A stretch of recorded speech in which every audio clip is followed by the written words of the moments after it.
The views, thoughts, and opinions expressed by the host and guests on this podcast are their own and do not represent the views, thoughts, and opinions of UCLA Athletics, UCLA Gymnastics, or the Bruins Gymnastics alumni community. The content of this podcast is strictly for informational purposes only and should not be considered professional advice. It was really cool to see, a judge say like, oh, that looks like perfection. Like I had no deductions, and there's always a deduction in my routine. I remember Miss Fowl saying, that was even just that moment right there was your championship moment for you to receive a 10 from a judge and then turn around and, get a national championship with the team. Just amazing. Welcome to the Bruin Gymnastics edition of the Resilience to Brilliance podcast, where you'll be inspired by riveting behind-the-scenes stories of UCLA gymnastics legends. I'm your host, Kim Hamilton Anthony. Here we go. JaNay Honest was wise beyond her years when she realized that surrounding herself with the right people could actually help her reach her potential. She came to UCLA as a walk-on, and her hard work paid off when she received a scholarship her senior year and became a national champion as well. After graduating, she entered the world of sports broadcasting and earned an Emmy Award with Pac-12 Networks. I enjoyed hearing JaNay's resilience story and what it can look like when you decide that you're not going to settle for less. Let's listen.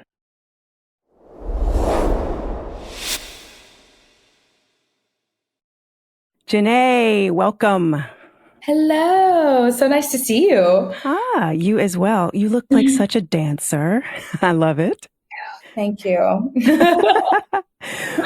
JaNay, you were 12 years old when you decided you wanted to compete on UCLA's gymnastics team. Yes. What inspired that dream? Were you watching them on television? What happened? So once I turned 12, that's when I was really tapped into the Olympics. I think that was 2008. And the Olympic dream had already come and gone. But I started watching college gymnastics around that time. And so that's when University of Georgia and UCLA were really popping. I feel that those two schools really have a legacy, but I just was really intrigued by them and it was just something about those two teams competing that really caught my eye compared to the other teams that I was watching. So when I was 12 in that summer, I went to my first UCLA summer gymnastics camp because it's in California. I was born and raised in California. So, we wanted to start with the in-state schools. And when I walked on that campus and had those 3-4 days there, it really sealed the deal for me. I don't know. I knew I wanted to stay, far enough away from home, but close enough where I can, not have to, book a flight. And the food was amazing. The coaches. What is it with gymnast and food? It's just important, right? Something really just feeds my soul, figuratively and literally. But I just think, and every other college student that I've talked to, whether they're, athletes or not, I think UCLA had the best food options as far as dining halls, because we have a lot of dining halls and cafes and just so good. So the food and then the coaches and the team culture. And, I loved the gym and, the whole John Wooden thing, pyramid of success, like all of those things were really amazing to see and to learn about at the age of 12. And my dad had me read the book Wooden, I think, after I got back. And so, I tried my best not to have tunnel vision because, I really wanted to keep my options open, but I wanted to become a Bruin after that first camp. I said, this is where I'm going and I'm going to work really hard to Nice. Hopefully compete as a Bruin. Mm-hmm. What was it about the culture that you saw? How is it different from the culture that you were experiencing in your own gym? I love the diversity because I come from a very small towny vibe, farm country, lots of dairies and cornfields and stuff like that. And growing up, I went to a private school that did lack diversity. I was the only Black girl, from 1st to 9th grade. And when college came into the picture, my parents decided to transfer me to a public school to kind of get, bigger classrooms, bigger population and a little bit more diversity. But that's something that really stuck out to me because, I really wanted to, something in me just really wanted to, experience different, cultures and, different walks of life and stuff like that. And you saw, everything at UCLA too. So that's what really drove me to there, because coming from a small town, you can be very sheltered and very closed in and not really know what's happening in the world. And so that's, I don't know, now that I'm saying it out loud, that's that's what kind of also drove me to UCLA. And I just love that Miss Val is also a life coach too, and not just, national championships are very prevalent, and obviously that's the ultimate goal, but it was very evident that she knew her gymnasts were not going to be gymnasts forever. So, what type of person do you want to be when you get out into the real world? And yes, you're in the real world when you're in college, but when you actually... Yeah, but it is a different world. Yeah, it's a different... I was not ready. I feel that I'm finally finding my footing at 27, but, and like, I feel more stable, but it's just crazy, when you're 22 and you think you have it figured out and you think you have a plan, but it takes time. It does take time. And I do want to get into what you're doing now a little later in our interview. But I do want to talk about the situation when you went back to your club and you said, hey, I want to compete for UCLA Gymnastics. Yes. How was that received? So it wasn't a reaction I was expecting. So I was very excited, obviously, as a 12-year-old. Yes. I was, in 7th grade? Yeah, because that's when I would get all my binders. I had UCLA binders, like all of middle school. UCLA binders and notebooks and stuff like that. And I was just so excited. And, the conversation of college had come up finally. And, I was like, okay, no, this is where I want to go. And I couldn't wait to go back and tell my coaches that UCLA is where I wanted to go. And so I ran up to my male coach at the time. And, I remember being on floor and I said, UCLA is my dream school. Like that's where I want to go. And he looked at me and said, oh, you'll never be able to compete for UCLA. They recruit elites and Olympians. And I looked at him and I just remember being a little taken aback. I wasn't expecting, that reaction. And granted, I was 12. I had a lot of growing and a lot of skills to learn, but just to be immediately counted out was disheartening, And so hearing that and, that kind of narrative continued for the next 6 years until I graduated, until I did go to UCLA. So, but I used that as motivation, kind of just like a fire in me to a little bit of me wanted to prove them wrong, but it's just, okay, well, if my coaches don't believe in me, then at least let me believe in myself. While you were wrestling with what you had been told, was there anyone encouraging you during that time? My dream was to go to UCLA and my parents knew that. So I really just had to lean on my parents at the time because my coaches said otherwise. So wish they didn't count me out as early as they did and were more encouraging, understandably so. Yes, UCLA recruits elites and Olympians, but right. I wanted to surround myself with the best. And so why not say, listen, they have these girls on this team, so you got to work really, really hard instead of just telling me, oh no, like you shouldn't go there because they recruit these types of girls, Yeah, that's a hard situation to be in. And you have to motivate yourself at times. You had your parents there, but your parents weren't necessarily in the gym with you. So what are some things that you would do to help you to hang in there, to go for your goal? What are some things that you even told yourself? Did you do positive self-talk? How'd you do it? I really just did the extras. I would do like extra rope climbs at the end of every practice. I would do 3 rope climbs, but I really should have focused on, flexibility and technique and form and stuff. But that really wasn't much of a focus until I would say my junior, senior year when a newer coach came in and he got my vaults to, a really good place.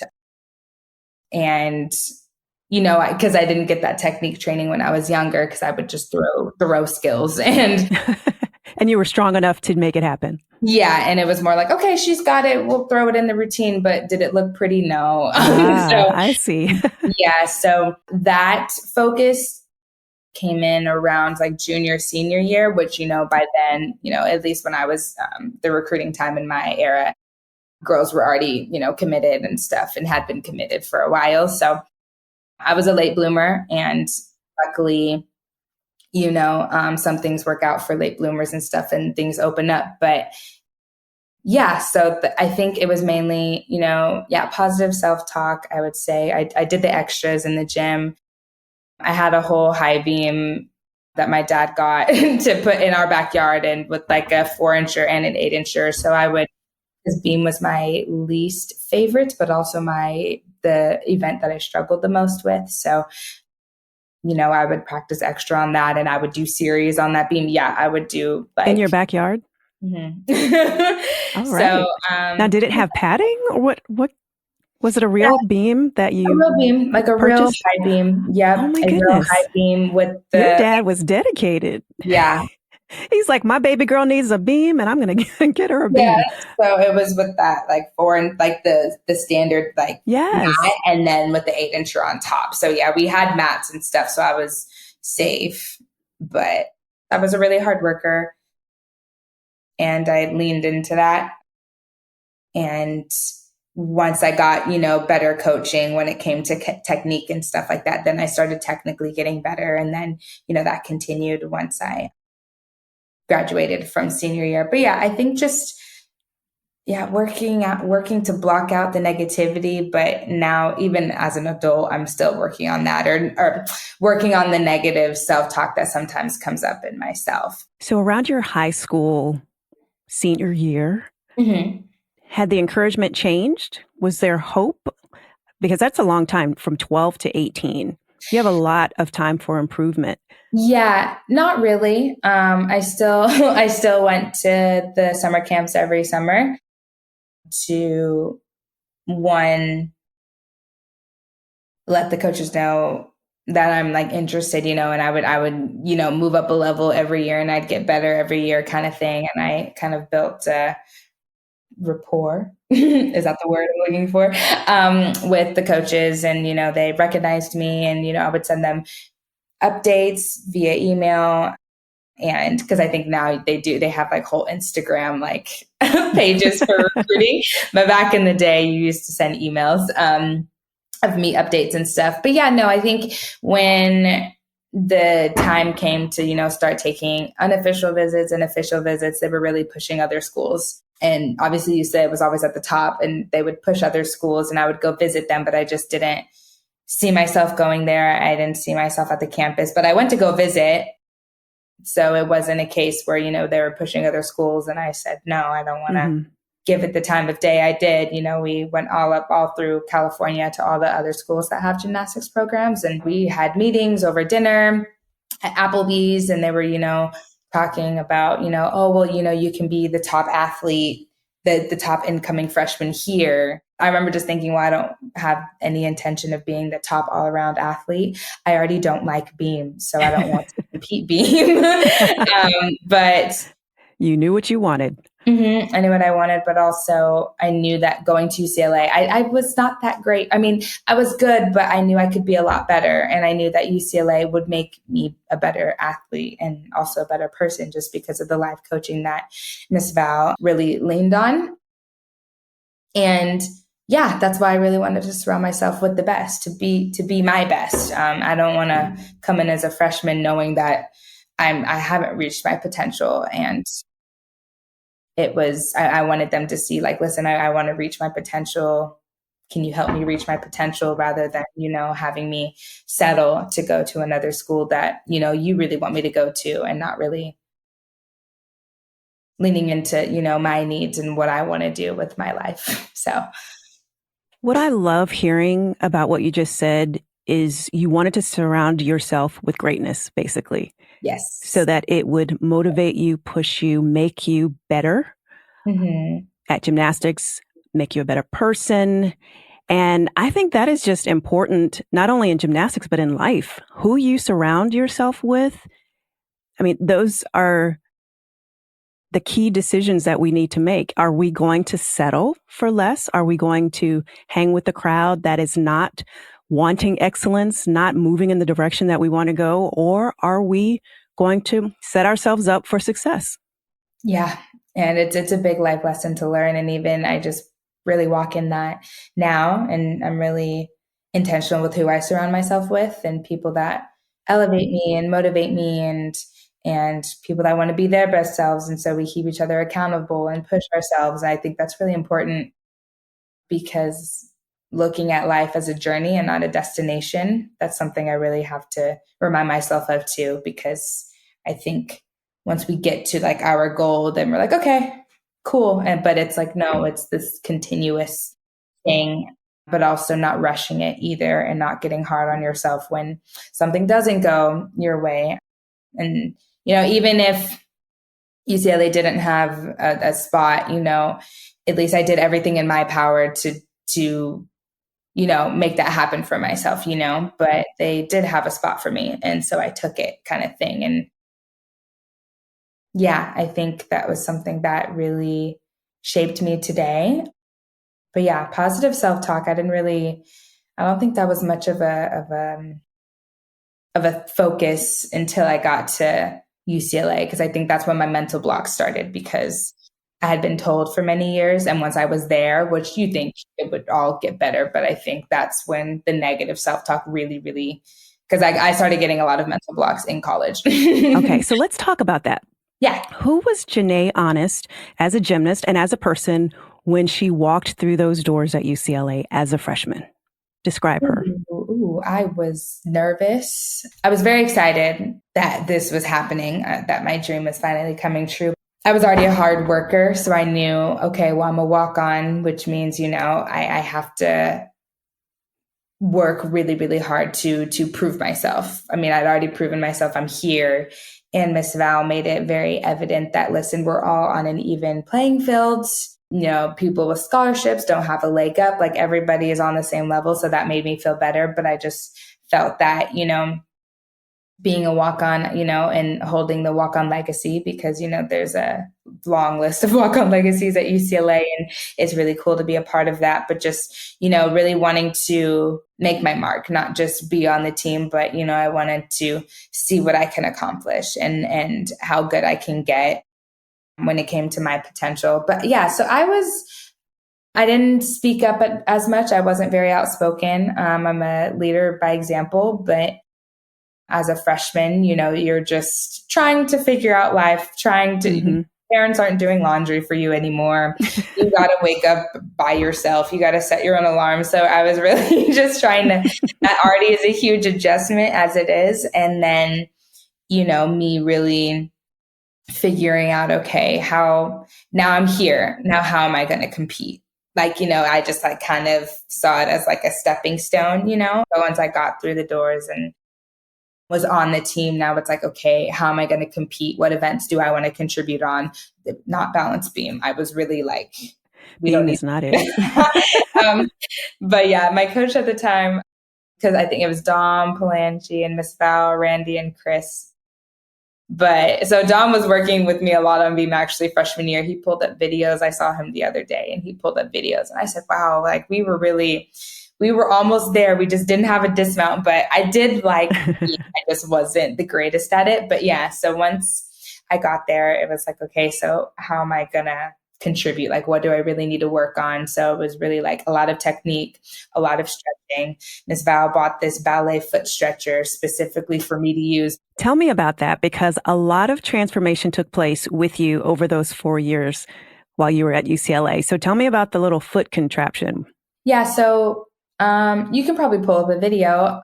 My left foot did not point on my Tkachev really ever. So it was always flexed. I don't know why. It was a built-in deduction, one of those things that, my club coaches didn't fix because I could just throw it and we catch it and sometimes we wouldn't. So, and it's crazy too. Yeah, my Tkachev didn't it got really consistent when I got to UCLA, which is wild because I remember being in club and we'll see if we catch it today. But my left foot was always flexed. It would have when the toes are curled. Oh, really? Flexed, that's what it looks like. So okay. Ms. Val bought this ballet foot stretcher that was very painful and it was very much catered to me because no one else used it. I'm definitely one It was that a you, special gift. yeah. I think I saw like one other girl maybe use it one time, but I was very much, JaNay, you need to sit in this specifically for this left foot. So I did. I used that every day. I would have teammates sit on my knees. Chris would put weights on my knees, with my feet on a panel mat just to get work on my knees, because my knees, if I would tighten them, they didn't look as straight because just I'm strong. I was muscular. So we had to really work on flexibility and different things like my vault. We dropped me down to like the vault levels, the vault setting at my club. My coach at the time, had us all vault on 135 so he wouldn't have to move it up and down, which, means you're not turning over your round off and stuff like that. So dropping from 135 to 125 was very scary, but, it just taught me to turn over my round off and got my technique better. And, we're working on my tap on bars and, okay, what dismount can she do because her legs are separated on this? What exercises can we do for her full in dismount or half in, half out? Did I do a full in, half out dismount on bars? And, and Dom, he did cheer as well. So his tumbling technique is amazing. So he was working with me on plyo and it's just all those little things that I didn't get growing up is what we focused on because I had the skills. So how are we going to make them UCLA, like for me to be able to compete for UCLA? So that was really what we focused on, in the summer, like especially because I started going to Waller's Gym Jam after I graduated. So we'd make that 2-hour commute like 3 days a week for me to start training with Chris. But yeah, so that was the mindset. Just I was excited yet terrified because it's like, ooh, like we're here and this is like really cool. And when you're like a nervous freshman, a very nervous freshman who was just kind of quiet. I think our whole class was. None of us spoke up. None of us were really talkative. So yeah, but I was a hard worker. I was like very determined. Your coaches, just from what you described, it sounds like they spent quite a bit of time with you. You were a walk-on freshman, yet they are spending extra hours. You're going to Chris's gym. Afterwards, you have the stretching machine, all these things that they're working to help you to become the best gymnast that you can be.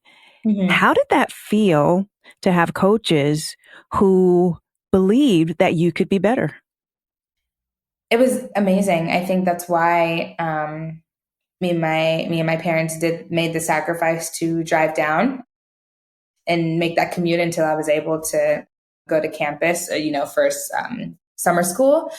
And yeah, and they were like that with all the athletes, I felt, they really were intentional and catered to our strengths, but also focused on our weaknesses as well.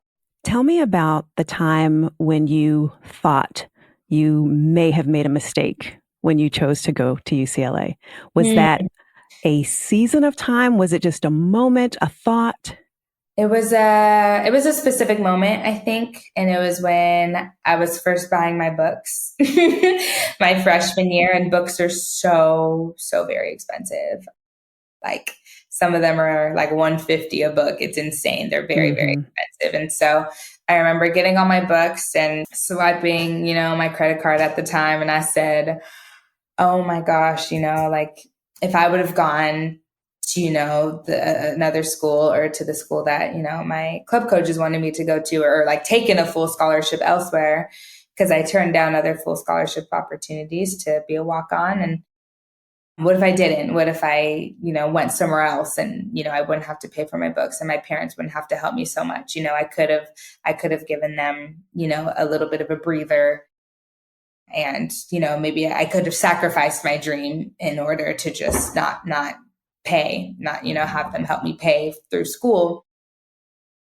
And, thank God that we didn't have to take out any loans or anything like that. I graduated debt free, but school's expensive. Universities are expensive. And just, I was able to get grants and stuff and different things like that. But so it was a specific moment. And, I remember I called my dad, I was crying and I was like, and I remember telling him, I know this is my dream, but I feel so bad because these books are so expensive. Like how much we're paying is so expensive. And if only we wouldn't be doing this if I had taken a scholarship elsewhere.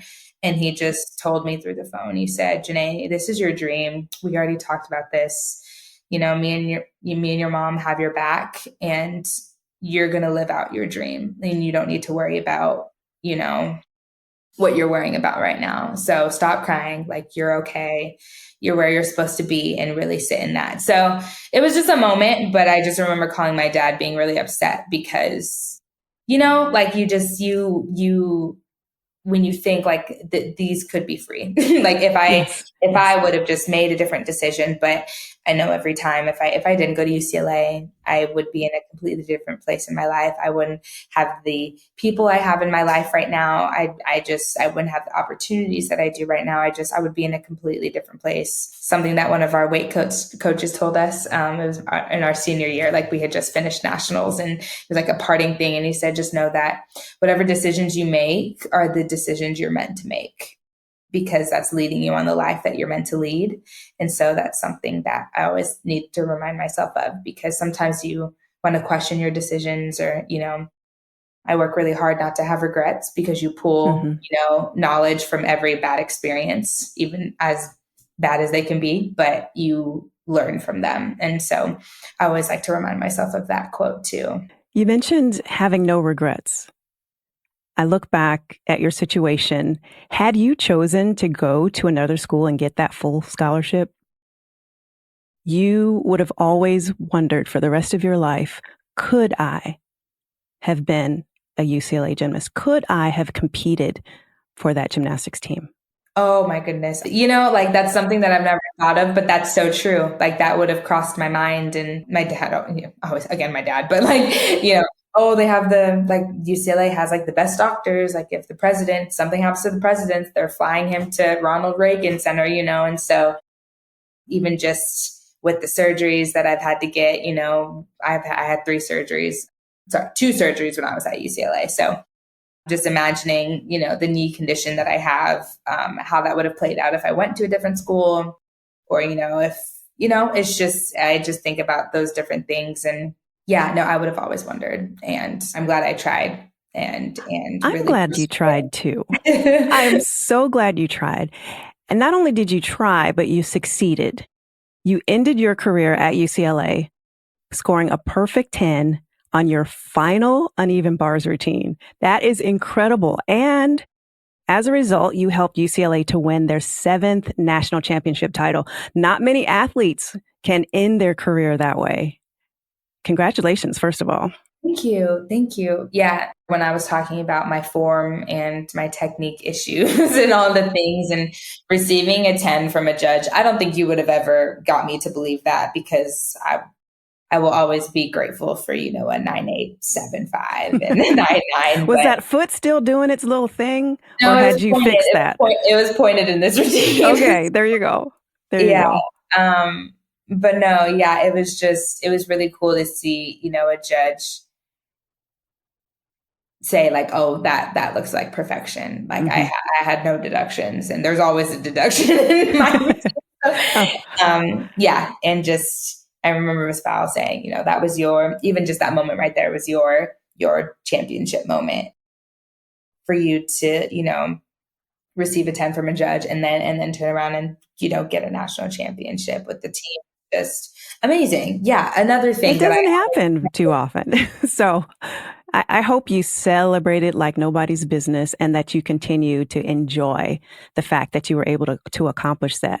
So I want you to take me back, if you don't mind, take me back to that moment right before your final bar routine.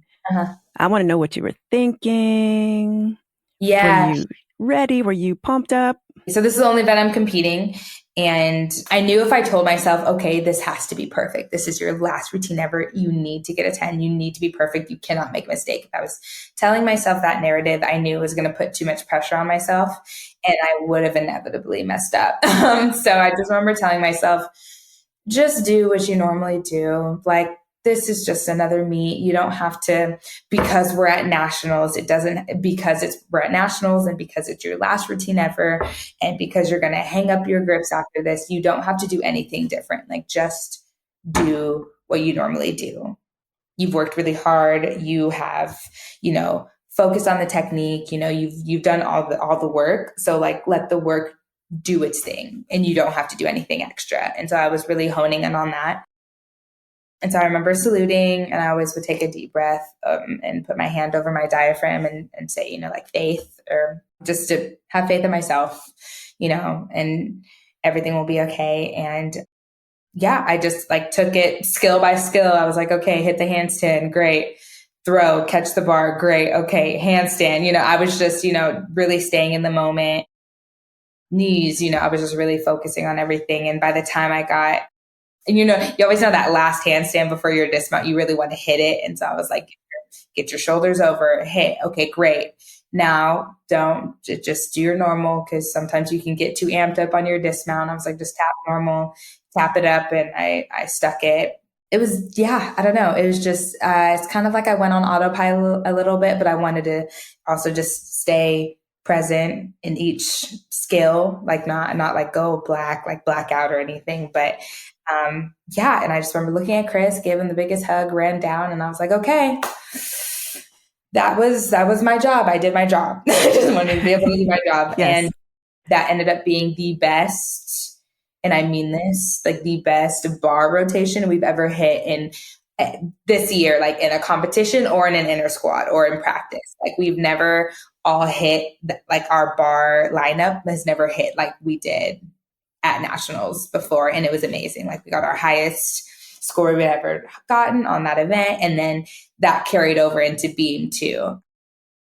Same thing. We did have a fall on beam, but the rest of those 5 girls hit insanely well, and Pang got a 10, and I didn't know the math, but the coaches did. And so again, by the time we got to beam, we were like, okay, let's fight for third, because we were chilling in a cute 5th or 6th place when we got to so we were like, let's fight for third. And so when Pang got the 10 and Chris yelled, we won. And then I saw our like UCLA move up to the top, and I had no idea. The trophy was already over on Oklahoma's end too. So to see them like walk it back was really funny. Oh my goodness. So they just knew Oklahoma had won, and it was nearly impossible for you to win unless there was a 10. Unless there was a 10. Exactly. On beam. Leave it of all events. And same thing with Pang too. I mean, she had before her routine, she literally said, okay, well, we're not going to win, so I might as well do the best routine of my life. And and look, and she did, and we ended up winning. Now, looking at the fact that you scored a 10 on bars in your last meet and went on to win the national championship as a team, did you feel vindicated in any way? I had already proved them wrong when I first competed for UCLA. And that was my freshman year, the very first meet when I competed on vault. So I'd already done that. I think for me, it was me overcoming myself, if this makes sense, because I had already proved them wrong. But did I feel like I belonged there? No, that's what took time for me to feel that I meant to be there. And that's not to say, oh, I didn't feel welcome, or, there was this drama. Like there was none of that. It was really me stepping into my power and stepping into my potential when, especially being told that like, oh, you can't, but also, being, trying to be guided to not, step into my potential. And so when that moment did happen. Which boggles my mind, I have to say, JaNay, what coach does not want their athlete to fulfill their potential, to reach, to be the best they can possibly be? Right. I'm sorry. I just don't understand that. And I'm really sorry that you had to go through that. But I'm also happy that you chose to be resilient. You chose to follow your dream. You chose to do the extra work, and you didn't give up. And there's so many people out there who are told things like that. I was told by one of my coaches something very similar, and I was discouraged and told what I would not become and what I could never do. Yeah. So there's more of us out there. Yeah. Speak to the person who's going through that right now. Whether it's gymnastics, whether it's work related, whatever it is, someone is out there listening who's going through something similar. They're discouraged. They're being discouraged by someone else. What do you say to them? If you know in your heart, like you've already made the decision, listen, this is what's best for me. This is what I want to do. This is what I want to go for. It's your life, and it's something that you need to take control over, whether you realize it or not. Because I was young, when you're 16, 17, you're very young. But if it's something that you want and you have naysayers, then one, lean on your support system. Mine was my parents. And just go for it, because if you don't, then you'll never know. If I didn't, then I would be asking myself, oh, what if? What if I did this? What if? And I feel that, oh, well, is better than what if. Oh, well, in the sense of, listen, I went for it, I tried, and it didn't work out. Like, then that's just a redirection. But it's better to have that than to say, what if I just went for it? And I need to walk in that more, even as an adult, but I would say that to that person, because it's hard, especially, and granted, communication goes a long way. And maybe if I had like if I knew the things I knew now back when I was, 12 to 18, like, listen, I don't just want to go to UCLA because I want to win a national championship. And I'm sure I explained those reasons, and I'm sure they had their reasons of pushing other schools on me so hard. And maybe they just really wanted me to just get a scholarship and not have to walk on somewhere. And I get that. But if me and my parents had a conversation when we're all good with me being a walk-on, then you should accept that and support me, support my decision and have my back, But that's what I would say to that person. If you know in your heart that's what you want to do and you want to go for it. Because it's better to work really hard and do everything you can in your power to set yourself up for greatness. And if it happens, amazing. But if it doesn't, then like that redirection means you have like something greater is going to be around the corner. That's good advice. And JaNay, to go back to what you said, even if something doesn't work out and you're trying it, you're learning in the process. Mm-hmm. There's always opportunity to learn and grow from every experience. So I asked you earlier who you were when you walked through the doors as a freshman. Yeah. So now I want you to tell me, who were you when you walked out of those doors at UCLA as a senior? I was a stronger leader. I had a voice. I was confident in myself. I felt like I belonged because I questioned that when I walked in. So walking out and I felt really proud of myself, proud of the team. And it went by so fast. I think I was really just thinking, wow, I should have embraced every day and really just like lived in the moment more rather than trying to survive the day. And sometimes, life, being a student athlete, it's a full-time job in addition to being in school. So, but yeah, I think just really sitting there and thinking, wow, like my 4 years is already up and now I'm ready for the next step. But I felt, just very, very like this is why I came here, because I'm a better person and I know I'm going to learn more. And did I learn more like in the past 5 years since 2018. But I felt really like I had grown in the ways that I was hoping to grow in the 4 years at UCLA. Thinking about everything you just said, all that you learned in that 4-year process, if you were now coaching a 12-year-old who was at the same skill level that you were at that age, what would you have told her if she came to you and said, hey, I want to be an athlete. a gymnast at UCLA?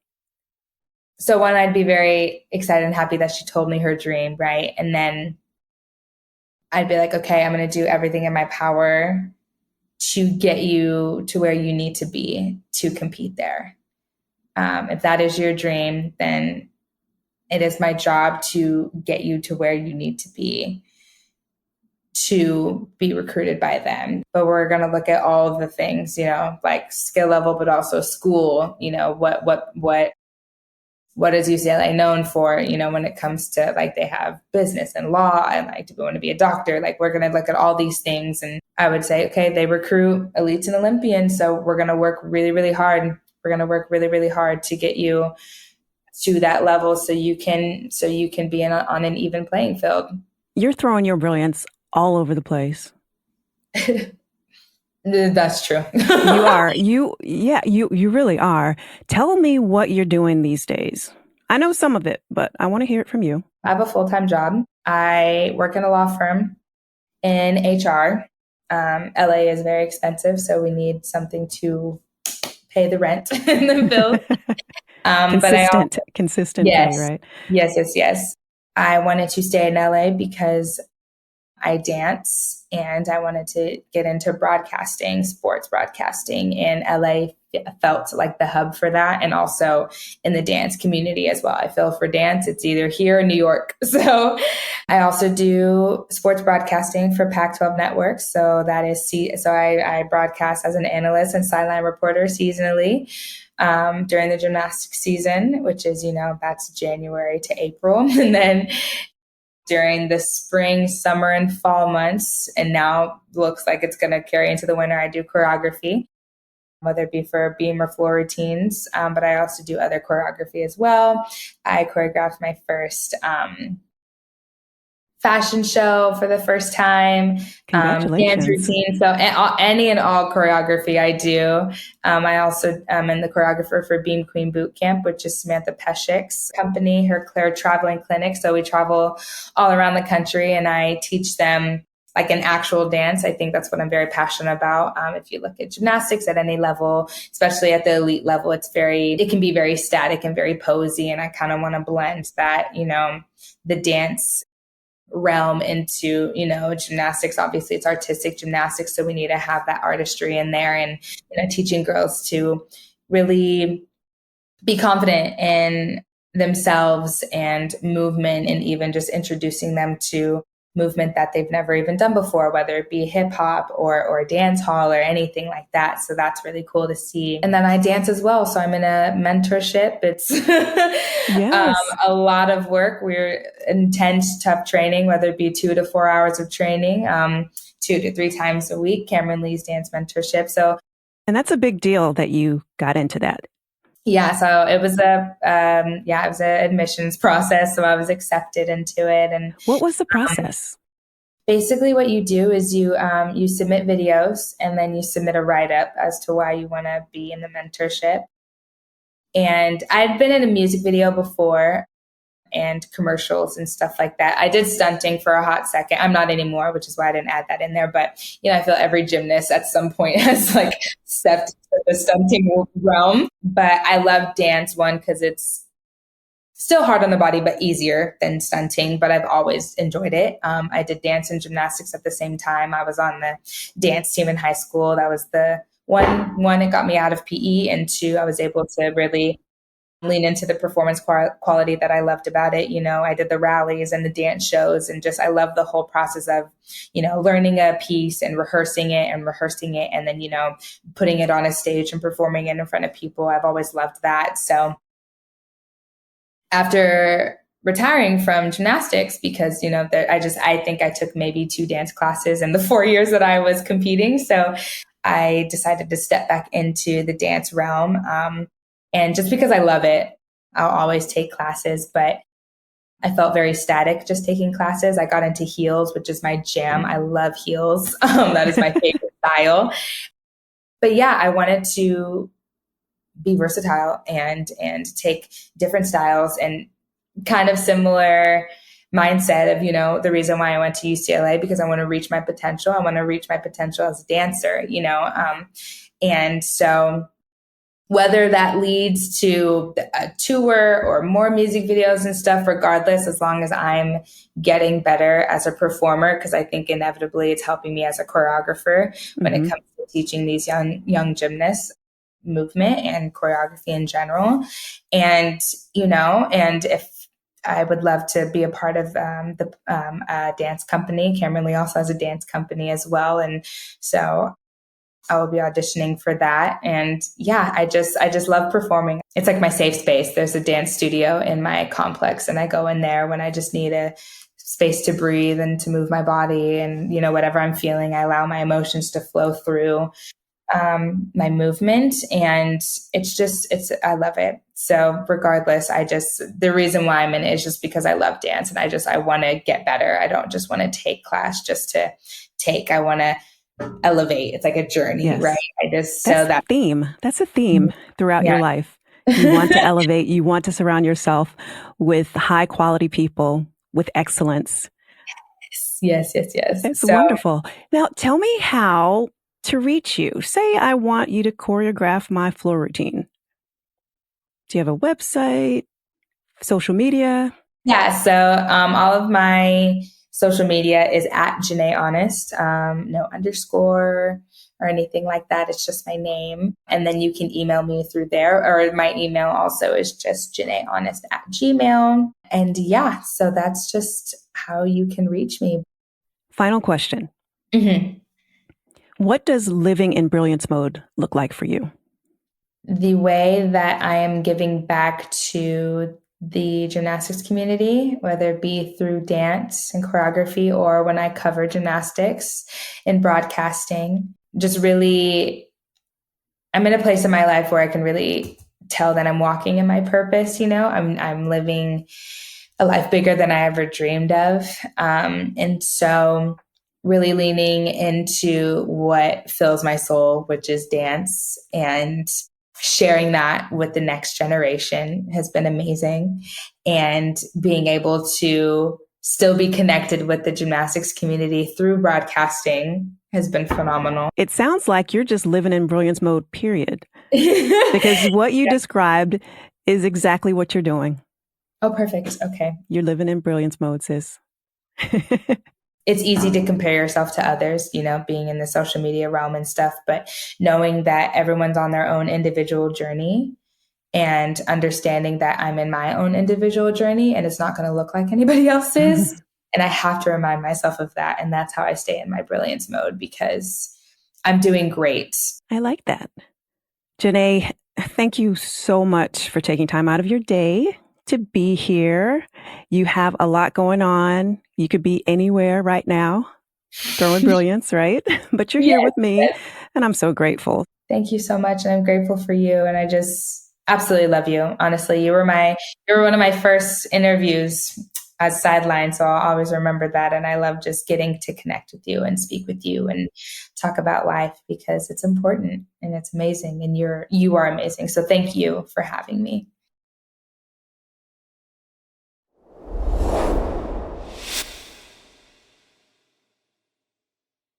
I was truly moved by the fact that early on, JaNay knew that she wanted to surround herself with people who would make her better, a better gymnast, a better person.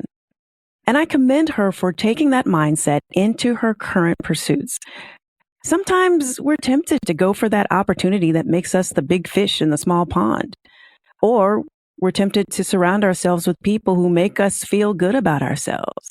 And I'm not talking about those people who provide encouragement and inspiration, but I'm talking about those people who, perhaps because of what they lack, somehow make us look better. That is a true setup for mediocrity. The next time you find yourself being complacent or taking the easy way out, I hope you think of JaNay's story. Think about what she would have missed if she did settle for less. Now, think about what you stand to miss if you don't take a risk and follow your own dream. Maybe you'll reach your goal like JaNay did, but even if you don't, if you try and it doesn't work out, you won't have to spend the rest of your life wondering, what if? Who are you surrounding yourself with? How are you challenging yourself to be better? I encourage you to step out of your comfort zone. Take a risk. You'll never know your full potential until you stop settling for less.